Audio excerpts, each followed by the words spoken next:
விக்ரமாதித்தன் தொடர்கிறது.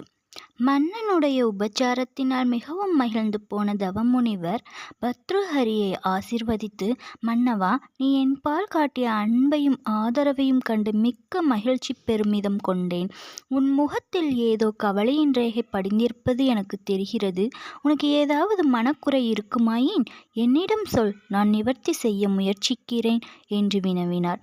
பர்த்ருஹரி தவமுனிவரை பயபக்தியுடன் வணங்கி, தவமுனிவர் பெருமானே, எனக்கு திருமணமாகி பல்லாண்டுகள் கடந்துவிட்டன. எனக்கு இதுவரை மகப்பேறு கிட்டவில்லை. இறைவனுக்கு என்பால் என்ன குறையோ தெரியவில்லை. அருள் கூர்ந்து எனக்கு ஒரு புத்திரன் பிறப்பதற்கு வகை செய்வீர்களாயின் நான் மிகவும் நன்றியுள்ளவனாக இருப்பேன் என்று கூறினான்.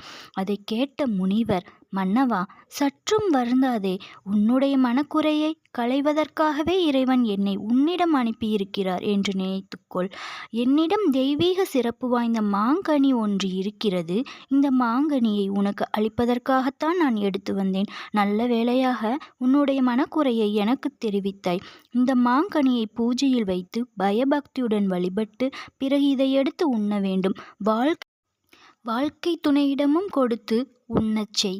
கொஞ்சமும் ஐயத்துக்கு இடமில்லாமல் உனக்கு தேவேந்திரனுக்கு ஒப்பான மகன் பிறப்பான் என்று கூறியவாறு தம்மிடம் இருந்த அந்த தெய்வீக சிறப்பு வாய்ந்த மாங்கனியை மன்னனிடம் அளித்தார். இந்த மாங்கனியை ஆடவர் உண்டால் அவர்கள் எக்காலத்திலும் இளமையுடன் திகழ்வார்கள். மூப்பு, மரணம் போன்ற குறைகள் ஏற்படாது. பெண்கள் உண்டால் தெய்வீக ஆற்றலும் பெருமையும் கொண்ட மகன் பிறப்பான். பயபக்தியுடன் பர்த்ருஹரி மாங்கனியை வாங்கி கொண்டான். பிறகு தரையில் விழுந்து முனிவரை வணங்கி எழுந்தான். தவசிரேஷ்டரே, கடவுளுக்கு என்பால் இவ்வளவு கருணை இருப்பதை எண்ணி பேரானந்தம் அடைகிறேன். இறைவனே தங்களுடைய திருவுருவமாக இங்கே எழுந்தருளியிருப்பதாகவே நான் கருதுகிறேன். என்னுடைய மனக்குறையை தீர்த்த தங்களுக்கு என்ன கைமாறு என்னால் செய்ய முடியும்? தங்களை இறைவனாகவே நினைத்து தங்கள் திருவுருவத்தை என் இதய பீடத்தில் அமர்த்தி வாழ்நாள் முழுவதும் தங்களை மனதால் வழிபட்டு கொண்டிருப்பேன் என்று கண்களில் ஆனந்த கண்ணீர் வழிய தளதளக்க கூறினான். தவமுனிவர் அவனை ஆசீர்வதித்து அவனிடம் விடை பெற்று புறப்பட்டுச் சென்றார். மன்னர் பர்த்ருஹரி தனது அரசு அலுவல்கள் எல்லாம் முடித்து கொண்டு முனிவரால் அளிக்கப்பட்ட புனித மாங்கனியை கையில் ஏந்தியவாறு அந்தப்புரத்துக்கு விரைந்தான்.